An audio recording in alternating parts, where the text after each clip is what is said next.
A partir de que idade que a puberdade é considerada precoce? Bom, então a gente tem nas meninas, a puberdade ela é considerada precoce abaixo de 8 anos e nos meninos o surgimento de sinais de puberdade abaixo de 9 anos. A coisa que a gente pensa, a menina vai menstruar, vai parar de crescer no dia seguinte, né? Não é assim? Não, normalmente depois que meninas sem puberdade precoce, depois que menstruam, crescem em média 7 a 9 centímetros ainda. Às vezes a gente fala, olha, mas é tudo muito natural. Mas tem um trabalho que mostra que óleo de lavanda aumentou mamas dos meninos.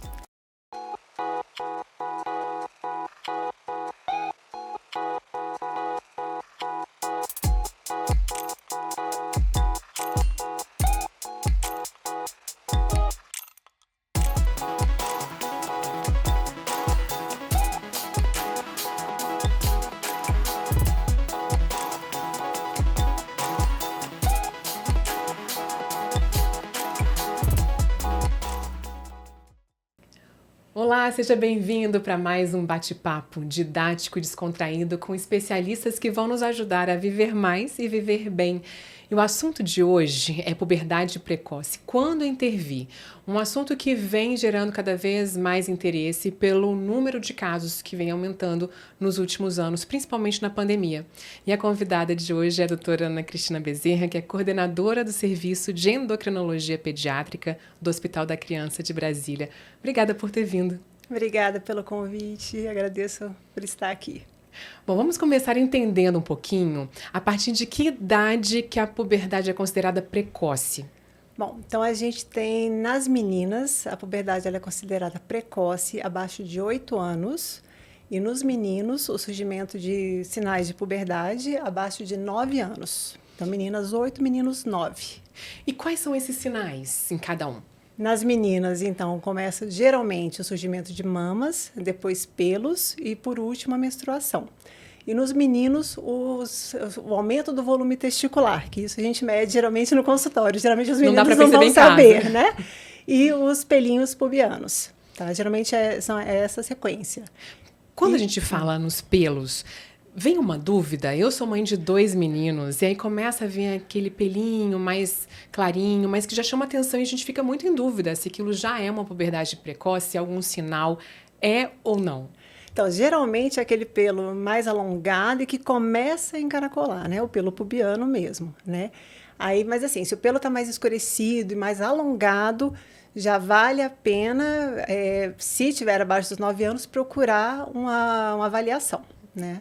Aquele pelo mais fininho, ele é normal? A nugenzinha, ela é normal. Agora, aquele pelo que está mais escurecido, mais alongado, e às vezes ele começa a encaracolar, ali sim precisa buscar uma avaliação. Isso no caso de meninas e meninos, você pensa em axila, ou mais realmente ali na parte mais de... Geralmente pubiano, tá? Geralmente pubiano. Bom, a gente trouxe aqui um dado, várias pesquisas falando sobre o aumento do número de casos na pandemia. Tem um dado aqui de pesquisadores do programa de pós-graduação em endocrinologia da Universidade Federal do Rio Grande do Sul. Eles fizeram um compilado, uma revisão de 23 pesquisas publicadas de 11 países diferentes. E eles observaram que mais que dobrou o número de casos de puberdade precoce durante o isolamento. Realmente houve um aumento nesse período. É uma herança da Covid ou já vinha aumentando também ao longo dos últimos anos? Então, já vinha com aumento, mas na pandemia houve realmente um boom, né? Bom, aí existem suspeitas, existem motivos, né? As crianças ficaram mais sedentárias, então houve uma desproporção de gordura e músculo. E a gordura, por si só, tem uma enzima chamada aromatase que faz o aumento dos hormônios sexuais, então pode ser um dos motivos. Exposição a telas. Existe trabalho mostrando que o aumento, por si só, da tela pode ser uma causa. As crianças ficaram mais expostas a produtos, né? E aí... esses produtos também podem, os parabenos, eles podem avançar a puberdade também. Estresse é uma das hipóteses também. Então, houve uma alteração desses reguladores, esses desreguladores endócrinos que pode ter sido a causa durante a pandemia.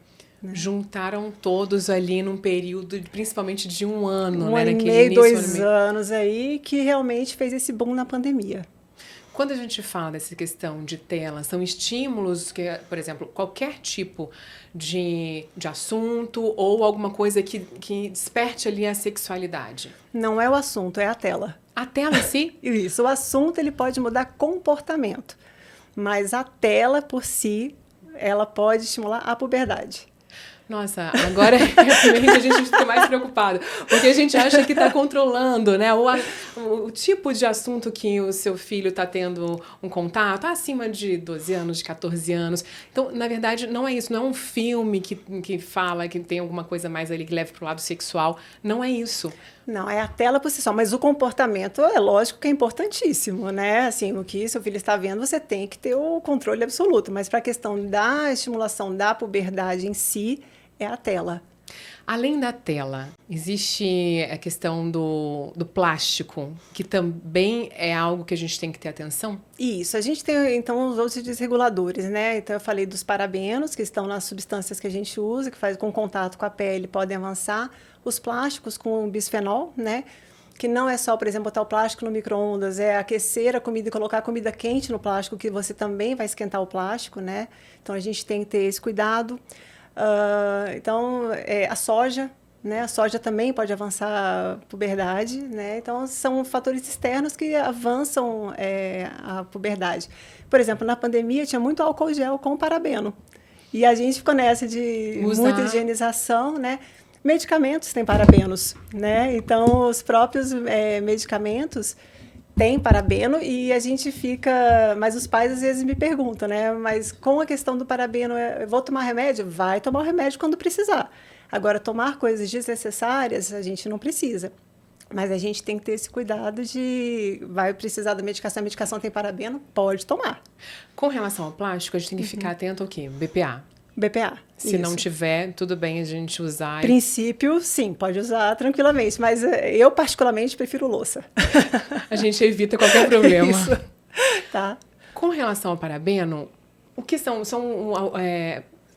alguns produtos que a gente usa para adulto que não pode ter tido contato também com as crianças? Como que é? Na verdade, a gente adulto também deve evitar. A gente também? Também, todo mundo deve evitar o parabeno.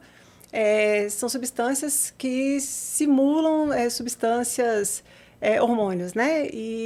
Então, a gente também deve evitar, né? Que pode fazer mal para o adulto também. E onde que a gente encontra principalmente o parabeno? Cosméticos tem bastante, né? Então, os shampoos, os cremes, hidratantes, maquiagem. Tá? Os que são específicos para criança, normalmente vem sem o parabeno ou a gente tem que ficar atento também? Não, a gente tem que ficar super atento. Existe muito produto dito para criança e que tem parabeno. Então, a gente precisa olhar. Sempre ler. Vem como metilparaben ou só parabeno. Então, tem essas variações de escrita também. Alumínio também é algo que a gente tem que evitar? Para a puberdade especificamente, não. Né? Não ser considerado um disruptor, a princípio, não. Tá? Mas o parabeno, sim. É mais comum em meninas do que em meninos a puberdade precoce? A puberdade precoce é mais comum em meninas. Agora, a gente tem uma vantagem, entre aspas, que 80% das puberdades precoces nas meninas, a gente não encontra a causa, né? Nos meninos, a puberdade precoce, menos de 50% delas a gente não encontra o motivo. Então, a gente tem que ficar mais atento quando a puberdade precoce acontece no menino. Elas podem ser mais, entre aspas, malignas, né? A gente tem que buscar causas mais graves nos meninos. Isso seria em relação ao câncer? Pode ser tumores, sim. Tá? Ou doenças de suprarrenal, não necessariamente cânceres, mas a gente tem que buscar doenças. Nas meninas, 80% a gente chama de idiopática, que é o quê? Investiga-se e não encontra o motivo. Tá? Então, são mais fáceis. E quais são os problemas de uma puberdade precoce? Então, a gente tem a gente tem a questão de estatura, né? O desconforto da menina de evoluir com mamas, os sinais de puberdade antes da idade dos seus pares, né? Então, tá na escola e menstruar antes da época correta. Então, a questão estatural, risco de abuso, né? Que a gente tem também, independente da classe social, a gente tem. Risco de menopausa precoce também, né? Então, esses são alguns dos problemas na puberdade precoce. Quando a gente fala da menina, é porque a mulher tem esse tempo de fertilidade, não é isso? Quando se começar muito cedo, diminui a possibilidade dela ter filhos até mais tarde. E assim, ela vai ter menos folículos, né, ao longo da vida. Então, pode evoluir para uma menopausa precoce. Pode, não quer dizer que vai, né? Existe uma chance de ter uma menopausa precoce. Para os meninos, normalmente, é mais a questão da estatura? Para os meninos, a estatura. Tá? Assim, é o principal, lógico, tem a questão dos seus pares também, né? De você estar evoluindo, você cresce primeiro, mas você tem os caracteres sexuais surgindo antes do período, né? Então, porque às vezes a pessoa pensa, não, vou intervir porque pode ter algum impacto psicológico, algum impacto realmente nessa questão da altura lá na frente. O que chama mais atenção para realmente você falar assim, não, vou fazer algum tipo de intervenção? Bom, então são tanto a parte social, psicológica e estatural, né? São as que a gente faz principalmente, né? A perda de estatura final é um dos motivos. E que nem sempre a gente vai recuperar com o tratamento. Como é que é o tratamento? Vamos entrar nessa parte, que o pessoal tem muita dúvida. Então, o tratamento da puberdade precoce, ele é injetável, tá? Então, a injeção, a gente tem injeções mensais, trimestrais ou semestrais, tá? Então, ela é intramuscular, então não é confortável, tá certo? Ela é dolorosa, e pode ter efeitos colaterais, então, que são alguns sintomas de menopausa. Então, a gente pode ter calorão, a gente pode ter dor de cabeça, mudança de humor, a gente pode ter aumento de apetite, com isso, um certo ganho de peso, dependendo, tá? Não é a medicação que faz ganho de peso, mas esse aumento de apetite que faz, né? Situações extremas de hipertensão, né? Que é um efeito raríssimo, mas pode acontecer. E a gente pensa assim, que sempre a gente vai tratar e a criança vai crescer. Mas em algumas situações, a medicação, dependendo de como esteja a idade óssea dessa criança, que é um dos exames que a gente avalia para pensar em tratar ou não essa criança, é a idade óssea, que é um raio-x da mão, que vai dizer para a gente o quanto está avançada e qual seria a estatura final dessa criança. Mas dependendo dessa idade óssea, o bloqueador ele pode desacelerar o crescimento. Então, a gente tem que saber o momento de começar e parar a medicação, porque a medicação ela também pode desacelerar o crescimento. Porque, na verdade, há uma diferença entre o bloquear a puberdade e estimular o crescimento. Exatamente. E nem sempre, quando a gente tirar a medicação, o bloqueador, a criança vai fazer estirão depois. Que a gente tem aquele pensamento, vou bloquear, depois eu vou tirar a medicação e ela vai fazer um estirão de crescimento depois. Não. Dependendo da idade óssea, essa criança não vai fazer o estirão de crescimento depois. Por isso que existem algumas situações, e cada tratamento ele é individualizado, né, durante uma puberdade precoce. Algumas vezes, algumas pessoas precisam tentar associar o hormônio de crescimento junto do tratamento, que são medicações diferentes. Então, assim, o bloqueador ele não é uma medicação para crescimento, ele é para puberdade precoce. Então, para você postergar uma puberdade, você atrasar uma primeira menstruação para ficar após os 10 anos, porque o que é considerado a menstruação precoce? Sim. Né? Que é outra informação importante. Meninas abaixo de 10 anos. E algumas literaturas antecipam até para 9 anos a primeira menstruação.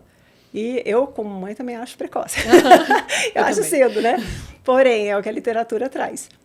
Mas, então, assim, a medicação... O ideal é a partir de 10 anos, então. A gente considera 10 anos. Então, é isso que eu digo. Algumas literaturas trazem 9 anos, outras 10, tá? Para a primeira menstruação. Então, você tem o bloqueador, ele é para você colocar a puberdade dessa criança para a idade correta. Mas nem sempre você vai conseguir ganhar estatura. Tá Entendi. Certo? Então, o que você já teve de prejuízo, muitas vezes, só de você não ter mais prejuízo estatural, já é considerado um ganho de tratamento. É porque a gente tem uma ideia de que, assim, vamos postergar a menstruação, porque depois que menstrua, aí não cresce mais. Até lá ainda tem como crescer. Então, não necessariamente em todos os casos. Não necessariamente em todos os casos. E, assim, uma coisa que a gente pensa, a menina vai menstruar, vai parar de crescer no dia seguinte. Né? Não é assim? Não, normalmente, depois que meninas sem puberdade precoce, depois que menstruam, crescem em média 7 a 9 centímetros ainda. Ainda é muito. Depende com que idade, com que altura ela vai menstruar. Exatamente. Depende com a idade que ela está quando isso começou. E a altura que ela vai menstruar, né? Depende disso. Mas, assim, tenta-se sempre o ganho estatural, né? A gente tem, às vezes, a menina que vai ficar ali com menos de 1,50 m, né? A gente sabe disso. E dependendo do avanço de idade óssea, se ela já passou do pico de estirão de crescimento, às vezes a previsão de altura vai ficar muito ruim, né? E às vezes a gente precisa tentar bloquear essa menina e ainda tentar associar uma outra medicação que é o hormônio de crescimento. Então, às vezes, assim, só o bloqueador, a gente já sabe que essa menina não vai ganhar altura com isso. A gente consegue postergar a puberdade. Porém, o ganho de altura, muitas vezes, não virá só com bloqueador. E precisa entrar com esse hormônio. Você estava explicando como que é um bloqueador e agora como que é também o tratamento do hormônio de crescimento. Isso. Então, aí é outra medicação também de alto custo, o bloqueador também é alto custo, né? O hormônio de crescimento, ele é injeção também, só que ele é diário, tá? Só que ele é subcutâneo, então a agulha é pequenininha e ele é toda noite. Então, utiliza-se por, esse é toda noite, esse é menos incômodo, mas também tem efeitos colaterais. Então, ele pode aumentar o açúcar do sangue, né? Aumentar um pouco a glicemia, não faz um diabetes, mas pode aumentar. Pode deslocar osso do quadril, pode aumentar a pressão dentro do crânio. Então, não são medicações sem efeito colateral nenhum. E lembrando sempre que medicação, cada organismo reage de um jeito. Então, muitas vezes, a gente chega lá e vai falar assim, olha, o paciente vai com a expectativa de que vai usar, vai terminar com 1,70 m ou 1,80 m. Não, é sempre tentativa de ganho de crescimento. Isso tem que ficar muito claro para o paciente, porque cria essa expectativa. Sim. Né? Então, cada organismo reage de um jeito, né? Com o bloqueador, com o hormônio de crescimento. Né? O bloqueador, você falou que tem o mensal, trimestral e semestral. Isso. Por quanto tempo que normalmente usa? Isso. A gente começa o bloqueador a partir do momento que a gente tem o diagnóstico da puberdade precoce, né? Então, vai depender da idade que foi feito o diagnóstico. E a gente usa nas meninas até por volta dos 10, 11, no máximo ali 12 anos, tá certo? Mas vai depender muito da idade óssea, né, de cada paciente. Por isso que eu digo, é muito individualizado, tá? Então, mas a gente não ultrapassa muito de 12 anos de idade óssea, porque já se passou do tempo de estirão da criança, né, e já está na época realmente tirar. E se a gente mantiver muito tempo também, a gente causa uma fragilidade óssea, porque a gente está tirando a ação do hormônio feminino no osso. E a gente pode causar depois uma osteoporose também. Então, tem que saber o momento de colocar e de tirar. Para não ser um problema longo. Exatamente. Porque às vezes os pais, poxa, mas 12 anos é tão novinha também para continuar na puberdade, né? Sim. Só que a gente tem que tirar, porque senão a gente deixa esse osso frágil também, né? E o hormônio de crescimento? Até quanto tempo pode se usar? Nessa situação da puberdade precoce, depois que a gente tira o bloqueador, geralmente 3 meses, 4 meses depois, a gente já está tirando o hormônio de crescimento também. Normalmente, cada caso é um caso, tá bom? Porque o hormônio de crescimento, para deficiência de hormônio de crescimento, é outra história. Pois é, e como observar, porque você estava falando, né? Assim, a gente espera que, no caso da menina, ela comece a menstruar com 10 anos, 11 anos. Como que faz esse controle? Ou que sinais que os pais devem estar atentos para fazer um acompanhamento? Porque só com um acompanhamento mesmo, com uma endocrinologista ou com um pediatra, para saber se ela vai precisar dessa intervenção, não é isso? Isso. Então, assim, primeira criança, o ideal é que ela tenha o pediatra. Né? O endocrinologista é só assim, se o pediatra detectou, né, alguma alteração, que a criança vai para o endócrino. Né? Então, primeiro é ter o bom pediatra ali que faça o seu acompanhamento. E aí o pediatra identificou que ou a criança apresentou, ou no menino, ou o pelinho antes da hora. O pediatra também, muitas vezes, mede o volume testicular, né, do menino. Então, o menino está ali, o volume testicular dele passou de 4 de volume, né? A gente tem os medidores. Então, na menina, o brotinho mamário surgiu ali por volta, perto dos 8 anos ou antes disso. A menina começou a acelerar o crescimento, o menino também, porque eles começam a fazer o estirão de crescimento, né? Ele detectou alguma dessas alterações, aí sim encaminha para o endócrino pediatra. E aí a gente vai, na menina, a gente acompanha com ultrassonografia pélvica, a gente faz os exames de sangue para mostrar se essa puberdade, a origem dela realmente é central, porque existem puberdades que são de outra origem, que a gente chama periférica, que aí é de suprarrenal, ou outras causas, né? Um cisto ovariano, por exemplo, nas meninas. Nos meninos, alguma alteração testicular que não seja central, porque até isso depende da medicação que vai usar. Sim. Então, nem toda puberdade precoce eu vou usar esse bloqueador que a gente falou. Tá? Existem outras causas. Essas são as mais comuns, mas como eu falei, nos meninos a gente tem que avaliar outras causas também.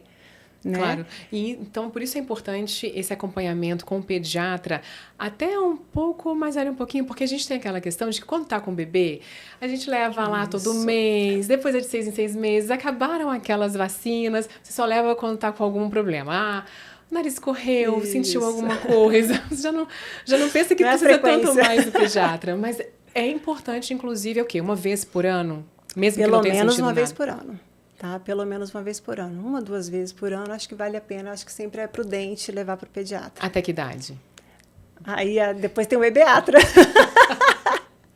Eu sempre acho o acompanhamento assim, bem importante, né? Então, passou no pediatra ali, está na adolescência e vai para o ebeatra.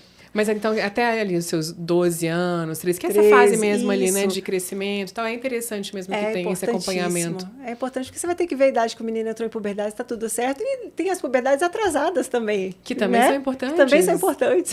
Então, os que não entraram vão para outra fase, né, da puberdade atrasada. É isso. E você falou do estirão. Qual que é a idade que normalmente acontece esse estirão?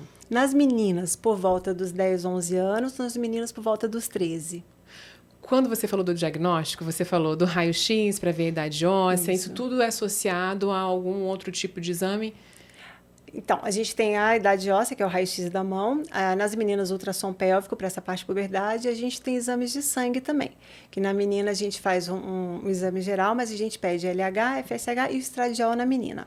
Nos meninos, geralmente, a gente avalia com exame físico, né, do volume testicular, mas a gente avalia a idade óssea. E de exame de sangue mais simples é o LH, FSH e a testosterona. E aí, se a gente detecta outra coisa, a gente faz exames mais específicos. Pode acontecer da idade óssea estar um pouquinho avançada, mas os outros exames vão mantendo aquele menino numa idade cronológica ok. Tudo isso você tem que analisar junto. Sim, uma coisa que vem acontecendo muito agora depois da pandemia, são os avanços muito importantes de idade óssea, o raio-x avançando muito, sem a gente conseguir detectar muitas coisas nos exames de sangue. E que a gente acha que tem fatores externos, aí, por exemplo, os parabenos, alguma coisa avançando, sem a criança efetivamente ter entrado em puberdade. E a gente vendo que essas crianças, com esses avanços, elas estão perdendo previsão de altura e a gente ainda não está conseguindo detectar o porquê. É uma coisa que tem angustiado muito, acho que todos os endócrino-pediatras do mundo, na verdade, né? Tentando entender um pouco isso. Tentando entender, que todo congresso tem se falado desses avanços, e assim, angustiantes mesmo. Para vocês e para os pais. Nossa, muito. Para a gente e para os pais. Mas você falou sobre essa questão dos efeitos colaterais. Certo. Que acho que é o que faz a gente realmente tomar essa decisão. Até que ponto vale a pena entrar com essa medicação ou não. Em que situação que você fala assim, olha, nessa e nessa é recomendável, né? Porque muitas vezes você vê ali um exame que já fala que a idade óssea está um pouco avançada, vai perder um pouquinho o estirão. O que faz a gente decidir, né? O pai decidir para falar assim, olha, vamos entrar e vamos arriscar. Então, o que é realmente o consenso de entrada de tratamento, né? Meninas até 8 anos, 11 meses e 29 dias, que tem o LH, né, mostrando que está em puberdade central, e avanço desproporcional de idade óssea. Esse é o critério, inclusive, do Ministério da Saúde para a gente indicar tratamento na menina. E meninos abaixo de 9 anos, tá? 10 anos ali, com avanço desproporcional de idade óssea. Então, esse é o critério do protocolo do Ministério da Saúde, tá certo? Que tem a perda de estatura final. Então, o que indica é isso. Mas a gente consegue mensurar, mais ou menos, a altura, pensando em altura? Quanto que isso vai refletir lá na frente? A gente tem métodos de previsões. Não é certeza, são previsões, tá certo? Então, pela idade óssea, existem uma tabela, né, do Bailey-Spike, que é o principal que a gente usa, e a gente usa uma tabela de previsão que é do Bailey-Pinot. Então, através disso, a gente consegue fazer uma previsão de estatura. A gente erra, tá certo? Porém, é o método que a gente tem e a gente leva em consideração padrões familiares, tá? Então, através disso, se a criança está perdendo previsão de altura e ela tem uma puberdade com risco de uma menstruação, principalmente na menina, aí é um indicativo de bloquear realmente. E quando você falou de uma previsão ali de até 7 centímetros depois que menstrua normalmente, Isso. que a mulher ainda vai conseguir crescer. Mas com essa intervenção, a gente consegue também mensurar assim, olha, quando começa a intervir, quanto isso vai representar? Então, foi o que eu te falei. De repente, só de não perder mais nada Já é ótimo. já é considerado um ganho. Tá? Em algumas situações, só de não perder mais nada de previsão de altura já é considerado um ganho. Mas só para eu entender, perder essa previsão de altura, suponhamos que está com 1,56, não fez a intervenção, ele fica daí, ele para aí, não é isso? Ele não Se perde. ela fizer a intervenção, se ela usou o bloqueador e continuar, e a altura final dela foi 1,56, já é considerado uma resposta. Ela não precisa ir ganhando novamente para 1,60, 1,62. Entendi. Entendeu? A gente estava falando ali de alguns sintomas, né, alguns sinais. Um cheiro na axila, um pouquinho diferente. Isso também já é um indício de que a puberdade está chegando? Então, o cheiro na axila, a origem dele é suprarrenal. Não é ovário, não vai das meninas, né? Não é útero, ovário. Então, é o que a gente chama de uma adrenarca precoce, tá certo? Muitas vezes pode acontecer a partir dos 6 anos de idade e não necessariamente ter outro sinal de puberdade. Tá? Então, muitas vezes a gente só orienta a melhorar a higiene, usar algum fator, né, protetor ali, e isso aí resolve sem ser realmente sinal de puberdade. Desodorante é algo que as mães, os pais ficam preocupados, né? Assim, qual que eu vou dar vou começar a usar no meu filho? Porque também tem que ter muita atenção nesses produtos, não é isso? Isso. Então, sem parabenos, né, que a gente pede. Desodorante é muito individual, então existem agora várias linhas sem parabenos no mercado, tem muitos. Algumas vezes só leite de magnésia, que a gente vê já falando funciona? Muito, já funciona, tá? E aí procurando os produtos sem parabenos, realmente tem vários no mercado hoje em dia. Importante ter essa atenção. Isso. Aí tem linhas que são sem alumínio também, né? Mas assim, para a puberdade, realmente parabeno. Quer dizer, é importante falar para as crianças essa questão de pintar cabelo. Às vezes tem, né? Começa aquela adolescênciazinha, já quer pintar o cabelo, colocar uma cor diferente. Tudo isso também é importante esperar. Tudo que puder evitar, melhor, tá certo? Aí as mães às vezes falam, poxa, mas não vai pintar da raiz, vai pintar só aqui para baixo. Gente, tudo tem química, né? A gente não sabe exatamente. Aí, às vezes, assim, eu recebo listas, né? A mãe, olha, mas aqui tá a lista dos produtos. Eu falei, gente, olha, até onde eu sei, algumas coisas que não tem, mas se amanhã vai descobrir alguma coisa, a gente não sabe. Então, tudo que a gente puder evitar, realmente é melhor. Né? Tudo que pode evitar sempre é melhor. Para evitar, né, depois ter um impacto lá na frente. Essa questão de fertilidade, tem algum problema durante o tratamento para que isso lá na frente se reflita para essas crianças? Então, até hoje não se tem correlação, tá? Se também, até o momento, não. Né? Se alguma coisa vai ser descoberta de hoje para frente, a gente não sabe. Mas até o momento o tratamento é seguro, não tem relação com infertilidade. Esse tratamento, ele já é feito há muitos anos? E muitos consiga ver anos. lá na frente, com as pessoas, né, com 40, 50 anos, se ela teve algum reflexo disso? Muitos anos. Então, é tranquilo, a medicação é segura, então pode ser utilizado tranquilamente. Em relação a câncer, há alguma pesquisa que diga que isso também pode causar... O maior receio em relação ao câncer, eu acho que é o hormônio de crescimento, e não o bloqueador de puberdade. Né? Porque o bloqueador de puberdade, inclusive, ele é utilizado para câncer. Né? Todo tipo de câncer? Não. Tá, alguns tipos de cânceres relacionados, inclusive, a hormônios, né? Porque sim. ele bloqueia o hormônio, né? O hormônio feminino, por exemplo, o hormônio masculino. Então, o bloqueador, ele é usado para alguns tipos de cânceres. Então, ele segura em relação a isso? Isso, alguns deles, sim. Agora, eu acho que o maior receio quando a gente recebe essa pergunta é em relação ao hormônio de crescimento. Né? O hormônio de crescimento, ele é a mesma medicação desde 85 e até o momento não se tem nenhum trabalho que comprove aumento da incidência de câncer com o hormônio de crescimento. Tá certo? Mas são hormônios diferentes. O bloqueador, né? Os análogos que a gente chama, com o hormônio de crescimento. Tá bom? Então, a gente sempre fala, até o momento. Né? Não se tem nada. Tá bom? São medicações extremamente seguras. O que a gente pode dizer, assim, uma mensagem mesmo, né, para os pais em relação às crianças, aos adolescentes, que estão vivendo esse momento que a gente vê que tem realmente um número tão grande de casos acontecendo e que fica nessa dúvida do que fazer?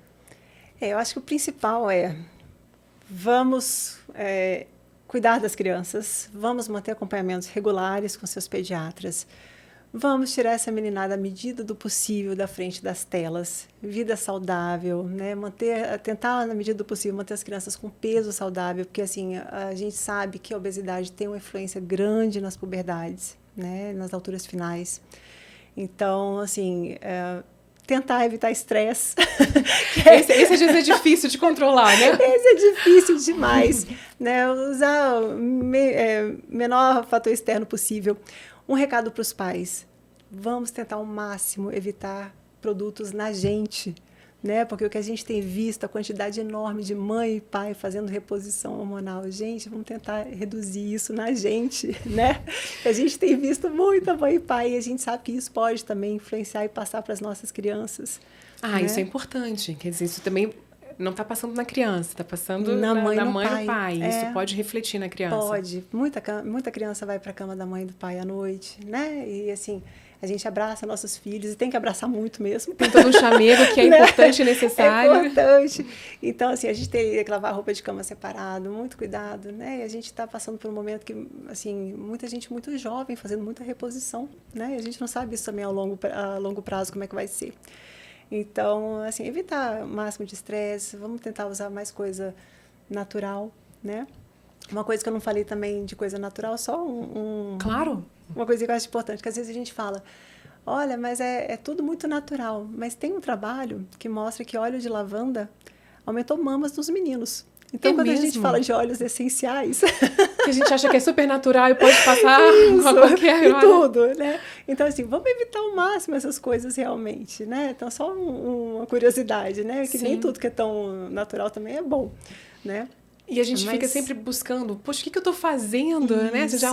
Não uso nenhum produto de adulto, tento evitar ao máximo plástico, mas às vezes não percebe que tem essas outras questões que também influenciam. Você falou, inclusive, sobre lavar roupa separada. Que quando os pais estão fazendo reposição hormonal, né? Que aí não pode lavar, não pode ter esse contato, inclusive na hora de lavar a roupa. Isso, a gente recomenda, né? Porque a gente não sabe o quanto pode passar, né? Então, existe essa recomendação, tá certo? Então, assim, o que eu acho é que a gente deve evitar ao máximo esses fatores externos, né? A gente tem que botar essas crianças para tentarem ter uma vida o mais saudável possível, né? Estimular esporte, estimular ficar mais longe de tela. Muitas coisas acho que ainda vão ser descobertas aí para frente, né? E manter esse acompanhamento saudável, regular com seus pediatras. Se tiver dúvida, vá em frente, pergunte, né? A gente tá aqui para isso. Né? E esse é o nosso objetivo aqui, né? Tentar ajudar isso. Exatamente. Eu vou tem uma questão que eu não te perguntei, que é um tratamento que ele não é barato. E as pessoas conseguem pelo SUS? O tratamento consegue pelo SUS, tá? Existe, mesmo quem acompanha, até conversando, mesmo quem acompanha em rede privada, se precisar, consegue a medicação pelo SUS, desde que entre os critérios do Ministério da Saúde, né? A gente tem alguns critérios específicos, com relatório, mas assim, consegue a medicação pelo da necessidade SUS, da criança começar o tratamento. Exatamente. Isso também é algo importante. É bem importante. Bom, eu quero te agradecer. Obrigada por tirar tantas dúvidas. Espero que a gente tenha ajudado, né? Para quem está acompanhando a gente também, para que possa tirar um pouquinho dessas dúvidas, ficar um pouquinho mais tranquilo numa decisão em relação aos filhos. E se lembrar que sempre cada caso é individualizado, né? A gente falou um geralzão aqui, mas é sempre importante que cada criança é única, né? Cada momento está sendo visto ali pelo seu médico. Então, o que vai para um não é receita de bolo para todos, né? Isso tem que ficar muito claro, né? Não é porque um filho precisa que o outro vai precisar. Isso, não é porque um usou o hormônio de um jeito e com ou sem hormônio de crescimento junto, que o outro também vai ter que usar, cada um é de um jeito, né? Vai começar numa idade ou em outra, então cada tratamento é individualizado. A gente falou coisas gerais, né? Mas cada criança é única e cada tratamento é único. Deixar muito claro, né? Tá bom? Doutora Ana Cristina Bezerra, muito obrigada por participar aqui com a gente. Já fica um convite para uma próxima oportunidade. Obrigada. E obrigada a vocês também. Espero que a gente tenha contribuído um pouco mais. Até a próxima. Obrigada.